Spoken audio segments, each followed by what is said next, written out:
Hi. You know what I did? I hit mute instead of the video. Okay. Yeah, I understood that. Sorry. So, firstly, I Am want I to thank you keeping you for. up late? Okay, okay. So, firstly, I want to thank you for giving your valuable time to me and allowing me to talk with you.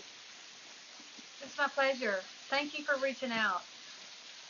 Can you introduce yourself to my audience? Yes. Yeah.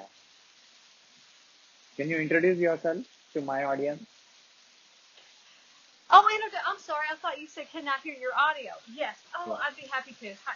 Okay, so my name is CK, and I have a ministry, an outreach ministry called CK Ministries. I live in Dallas, Texas.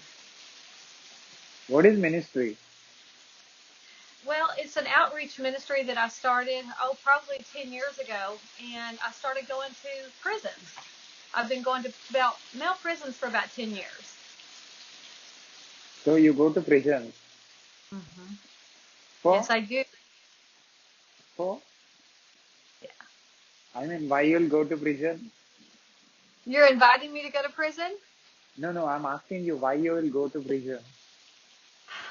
Um, I think that the reason why I ended up in prison was because um, I was going to just show you this. This is my book. It's called One Way Out, and in my book, I'm portraying uh, my testimony, which is I'm a survivor of a violent crime.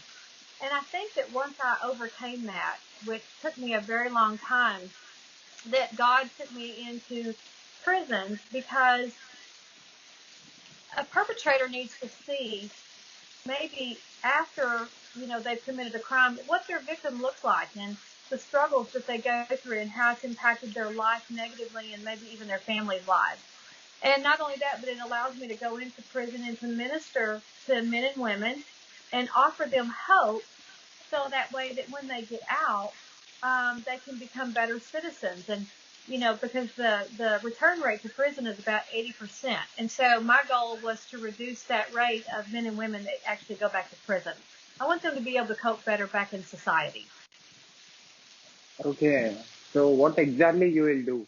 What is your work? My book, Your work. What my work. exactly you Okay. do? Yeah. So what I learned through my crime is that I spent 2 years in a bedroom after that happened because I became afraid of everybody. I was afraid to go outside. I suffered from PTSD. So I didn't drive a car for 2 years. I didn't have friends. I didn't go to work. I didn't do anything. And so for 2 years, I lived like that. And one day I was looking out my window and I was asking myself what the best way to die was because I just couldn't live like that anymore. So I became at the end of my hope. And as I'm asking myself that question of what's the best way to die and not live, a woman screamed through my TV. I mean, she screamed with urgency, and she screamed that nothing was impossible with God. Because you see, that was impossible for me. It was impossible for me to even think that I could ever live again. That I could ever go back to normal and go back to work and not be afraid to go outside. And so through that process, God started giving me my life back. And then he started teaching me about the connection between our emotional wounds and our physical body and how it affects our body. It creates anxiety and it creates disease in the body. So I began to start studying that correlation, and I just began to start learning tools of how to overcome trauma and PTSD, how to deal with normal everyday conflict. And so I take those tools, which is my work, and I go and teach people how they can better cope with conflict, because every day you and I have opportunities to be hurt or mad or sad, right? And those things are just not meant to stay in the body. And so I'm really just trying to help people be healthier. It just starts right here. It starts with the way that we think. Okay. So when you started this service, Pardon me? when you started this service, when you began this service, In 2010. 2010, alone? You was alone or you have a I've always team? been alone. Yes. Yes. Yes. Wow. Yeah. I don't, yeah. I mean, it wasn't even something I was looking to do. It just fell in my lap. You know, it wasn't something I prayed about. It wasn't something I asked about. It wasn't even anything that I even wanted to do. But it's just become my greatest passion. How many people got survived because of your words? Thousands? Thousands. Thousands, yes. Oh I my don't say God. that like I'm proud that I've done something because it's not me, it's all God. But under my ministry, I have been able to impact thousands of lives. Yes. What kind of problems they'll say to you? What kind of problems they explain you? Oh my goodness. Well, a lot of them have just had abusive childhood, you know, that they have um, either been abused physically, maybe they have been abandoned, they have, gosh, they have gone through death, you know, like maybe they've experienced deaths in their family that has created abandonment and rejection issues. And then there's just mental health issues, you know. There's just some people that are just born and chemically they're bent to like a criminal type behavior. And even that can be helped, you know. So it just really depends. I've just come across so many stories. I've expanded my ministry now into people who need physical healing. So while I try to help people who have been emotionally um, not well, or emotionally wounded, now I'm expanding my ministry into physical healing. So, you know, I may go and minister to people who have, well, I have one gentleman who choked to death and he was dead for 10 minutes and laid hands on him. And, you know, he's part of my legacy and he's still alive today. The doctors didn't expect him to live. I've laid hands on people who are trying to conceive a baby. I've laid hands on people who have, you know, rejected organs in their body. So, um, gosh, God's just constantly expanding my ministry, but it's all about healing, whether it's in the mind or whether it's in the physical body. So you're saying that every person who feels less or low should depend on you. That they do what? Should depend on you to come out from No, their they do not negative. depend on me. No, they absolutely depend on God. God just used me as an instrument. So why you're doing this? Why not other things? Well, you know what? That's what I, you know, was praying about before you called. When I was at the window that day and I was contemplating taking my life, when I was contemplating suicide, you know, God didn't have to save me. He could have just let me take my life, but he chose to save me and he chose that to be used for good. And so with everything that I do, I'm always true to my story. And the story is that I'm going to tell my story. I want to give people hope and to give God glory because that's why I'm here. I mean, like I said, it's my purpose for being here on the planet. Does that So make you're sense? so you're saying that God was ready to kill you, and something in television, some person Yep. screaming saved you. Yes. Yep. I was going to take my life. And he's like, no, your time is not up yet. I have plans for you. And so he used a woman on my TV to scream at me. And she screamed that nothing was impossible. Yeah. Have you met the person who screamed in the TV? Have you met in your life? I've heard people that have had similar experiences. Yes. Okay. So Because why God can use people? anybody. You said that a lot of people got changed after listening to you. Yes. Uh, so what exactly is making them to feel, like committing suicide? Well, I think that when I'm talking about my story, or maybe if I'm sharing something about my childhood, I believe that there's something that they're connecting with, you know, something that they can relate to that maybe was similar to their story. Maybe they were abused, or maybe they were like me and used to be a drug addict. I was a drug addict for 2 years, and then I abused prescription drugs for 20. I had an abusive background. I, had identity issues. I didn't like the way that I looked. I mean, there's just probably a lot of things that people can identify with that they can connect with me, and they see that if I have hope, that if I can change, then the same is true for them. That they have hope. That's really what Okay. it is. It's just to give people hope. Okay. So you are the person who destroys the destructive thoughts which comes in the people. Say that again. So you are the you are the I'm the person person. who destroys the destructive thoughts which comes in the people's minds. Yeah, yeah. Because you know what? That happened to me. So I was in my bathroom putting my makeup on one day, and God told me, "I want you to take an inventory of your thoughts for 2 weeks." 2 weeks. So it really just created an awareness. And in Okay. that 2 week period, I realized how negatively I thought. Not only did Okay. I think negatively about myself, but about other people. I mean, my approach to life was just extremely negative. And so once I was aware of that, I was able to identify it and then change it.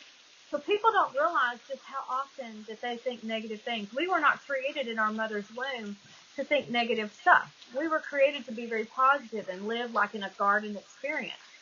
And then the way we think affects the way that we speak, right? And so because we move atoms, we move particles on a subatomic level, it goes forth and we create our world based on the way we speak, right? So you say something negative and you're going to get that back. People call it karma.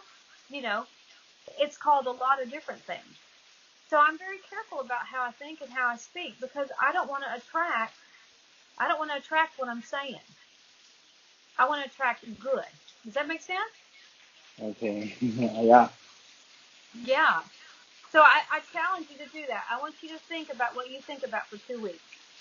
And if you hear judgments where you're complaining or if you're thinking negative things about people or about yourself, that's your indication of going, hey, that's not how I should be thinking about myself or about my friend or about my job or about my country, And you switch that judgment and you flip it and make it positive.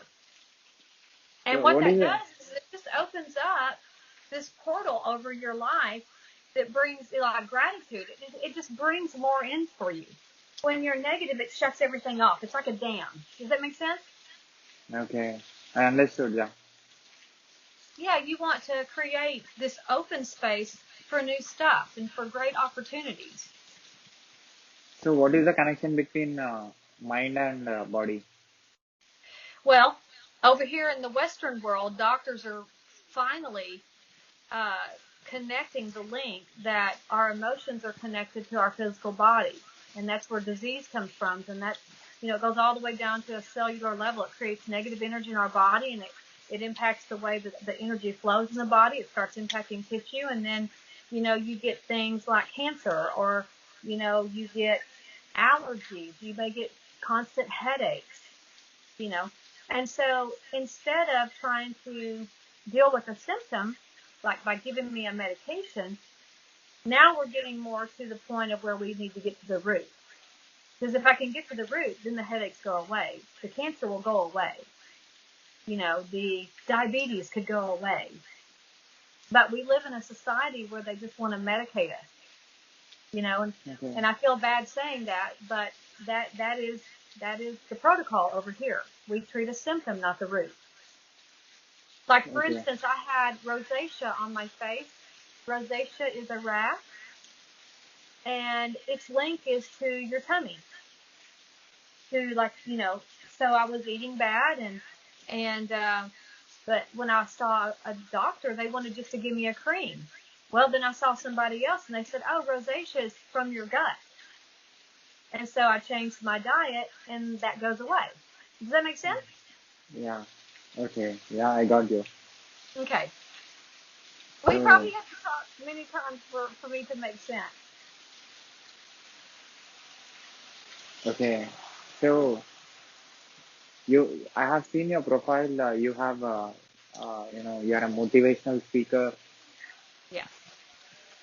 So You are a, you make people to come out from their negative thoughts and negative mindset. Yeah. So, so do they get the positive result after your, injection? Yeah. So the difference between me and maybe other speakers is, maybe you go to a conference or you go to a seminar and you hear someone speak, and not all the time do they give you application. You know what application means? It means like, I'm going to give you an exercise and I want you to go home and I want you to put this in practice and I want you to do it every day. That's the difference between my teaching or my motivation speeches, is that I'm going to deliver content. I'm going to share something about my story that you're going to be able to relate to. And then I'm going to give you tools, or I'm going to give you an application that you're going to put into practice. So that way, you're going to be able to carry that out in your life and see positive change.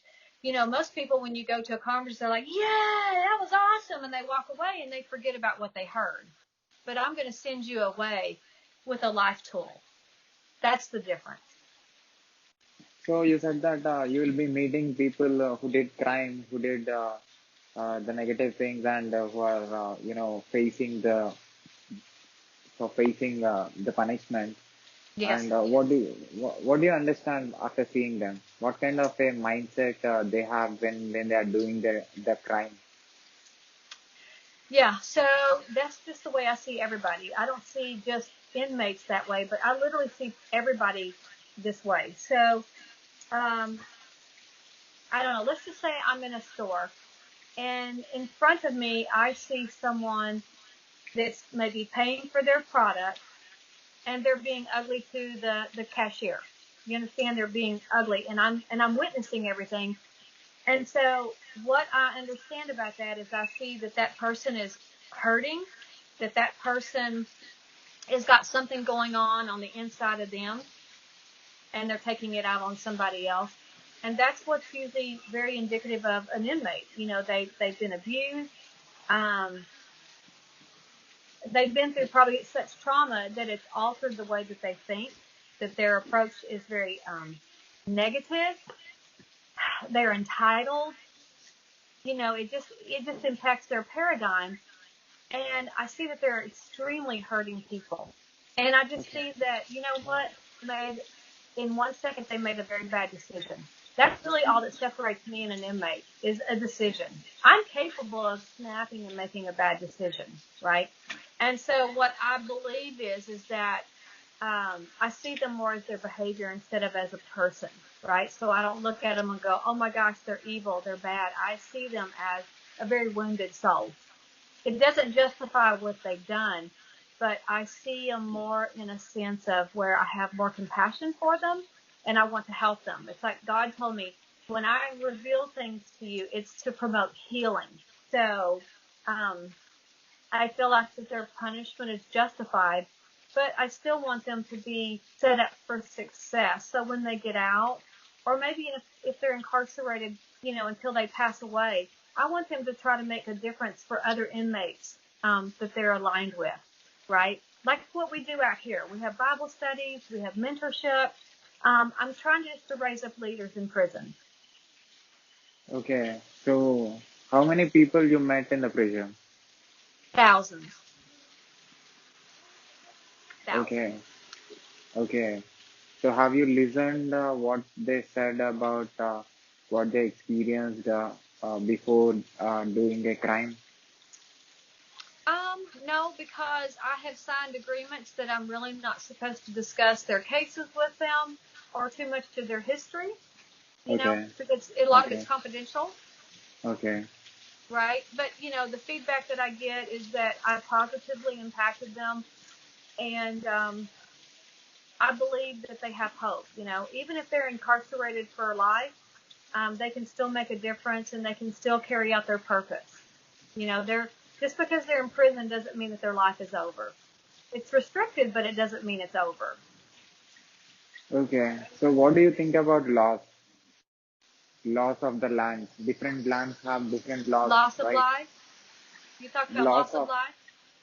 I mean, the laws of the land. Different lands in the world have different laws, right? Hmm. Let's see. I'm trying to understand.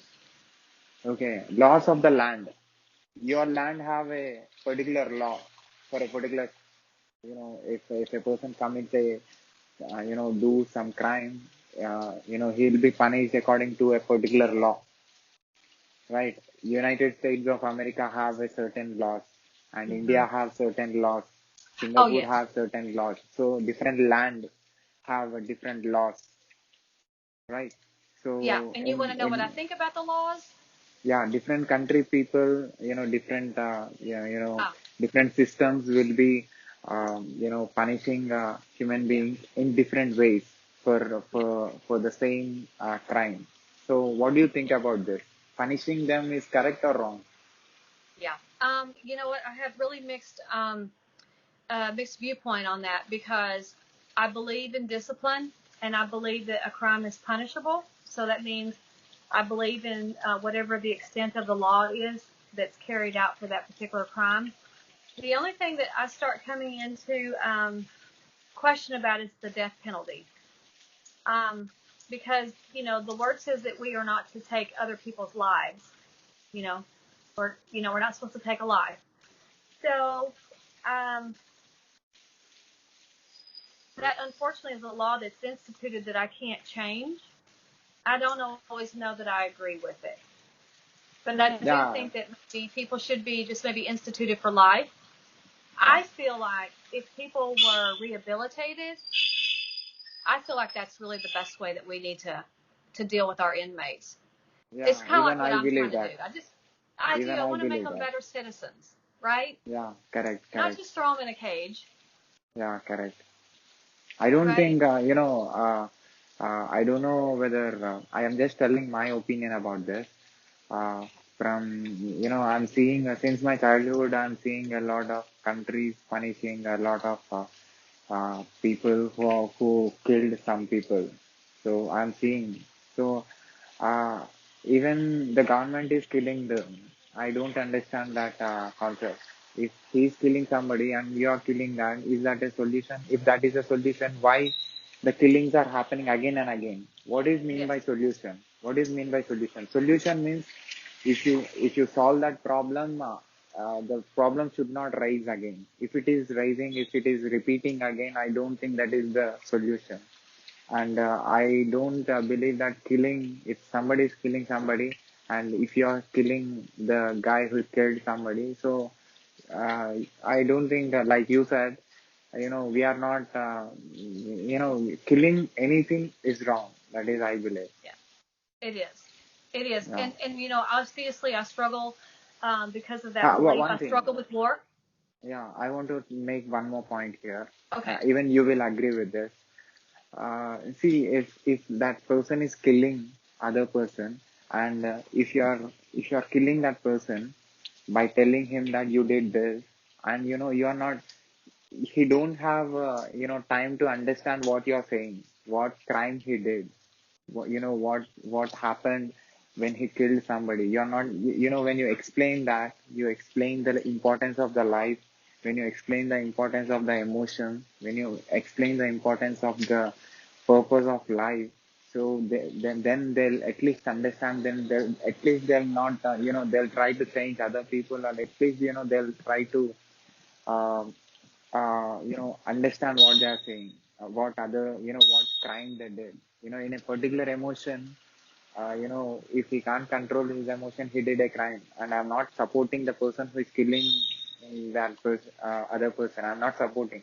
I want them to take to a particular place, and I want them to make them understand what they did, and also that whatever the you are saying to that person should be recorded and should be kept in a YouTube or in a public platform, so that people who have that kind of a criminal ideas, like a killing or affecting somebody, they will know this is what happens, this is what importance of life is. If you tell all this, they'll understand it. When you make them understand, at least you can stop people who are who may do that in future. But if you're Mm. killing that, if you're killing him, he's no more. He's no more. Yeah. And what? What is the use? What is the use? He's not understanding. He did in a particular emotion, and being conscious, you did the same. Yeah, I think the same way. It makes no sense to me, you know? So yeah, I don't, I mean, I just don't agree with a lot of things that are even going on. I don't agree in protesting and aggression, you know? I just feel like that there's just a way that we could always find some solution. I don't yeah, like racism. I don't like anything like that, you know? And, gosh, we've got so much of that going on in our world. And, things are just seeming like they're just getting worse and worse, which makes, my job even better because, I feel like there's just a greater need for people, just to create peace and to create hope, you know. So in this really dark world, it kind of gives me job security. okay. So I believe that any problem can be solved with the discussion. I believe this. Do you agree with this? Yes, absolutely.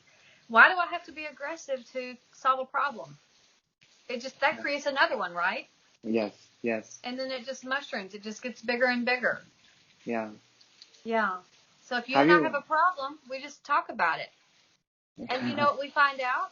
We find out that, I don't know, maybe you see it one way, I see it different. But when we Yes. talk about it, we're like, oh yeah, I can see how, you see it that way. I can totally understand that. We may not agree, but, we can agree to understand each other's perspective and have conflict resolution, Yeah, I you know? think that should come in the society. Everybody should start thinking in other person's perspective, so that each other can understand each other's perspective, so that we can stop physical and verbal violence, and we can stop crime, and we don't need laws to control it.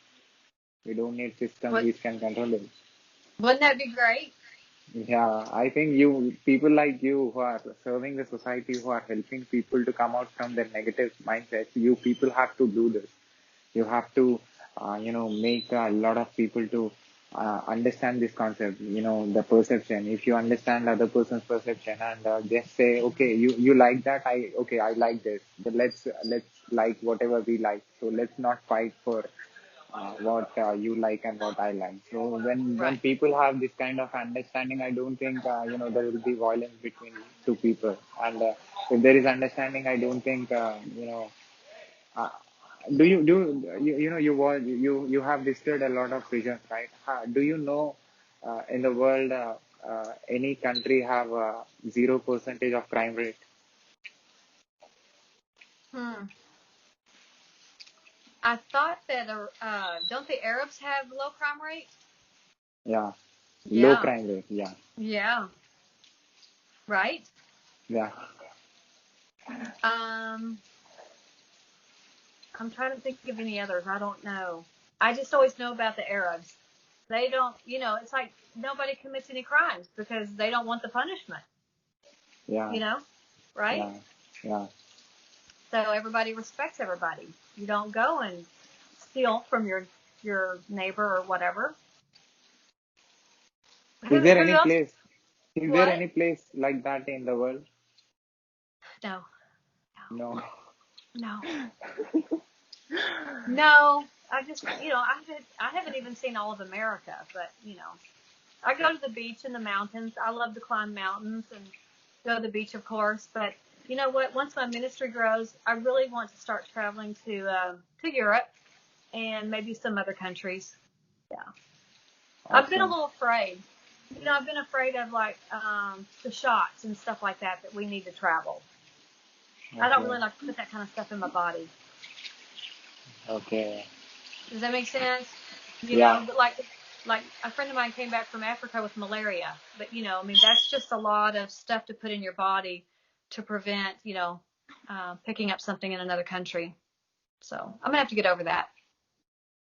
Okay. I understood you. And yeah, you're doing great job. I think it is very important for people to understand what exactly you are saying about the world and about the importance of life. I think It's very important. They need people like you, and I want you to reach more audience. I want you to reach more people in the world so that, you know, um, we may expect a low crime rate in the world. Yes. Yes. Well, you know what? You're so necessary because it's because of people like you that give me an opportunity to reach my and to expand my reach, and I appreciate that so much. You're doing amazing too. You're very important. Very, very important. So, do you have anything to say to my audience? You know what? People can reach out to me if they want to. If they're, I love to facilitate questions. People are always searching for answers, or maybe they're looking for a solution for something. And you know what? That's what I'm here for. I would love to be able to help anybody that I could. I'll definitely put your links. Uh, People who wants to connect you, they will contact you through the links that I provided. In the description of this video, they can find you. And if they have any problem, they will ask you. I want you to, the people who watches this video, I want you all to, take the support of her. Definitely you'll, don't take decisions which harms you and which harms people who are around you. Thank you. And you know what? Again, if they don't want to reach out to me, but if they want to read my story, can y'all see that? One way out. One way out. Yep. Wow. Okay. One way out. Yeah. They can get it through my website, or of course it's on Amazon and Barnes and Noble, all those major platforms. Definitely. They'll do that for sure. And thank you for giving your valuable time again and telling you. So I want you to be happy. I want you to make people happy. I do my best, and so you're the same. I want all the endeavors that you reach out for, that you accomplish everything you want to do. Like I said, you're so necessary because you're the kind of person that allows us to expand our reach to make that difference. So thank you so much. Can I put this video on my YouTube channel with your permission?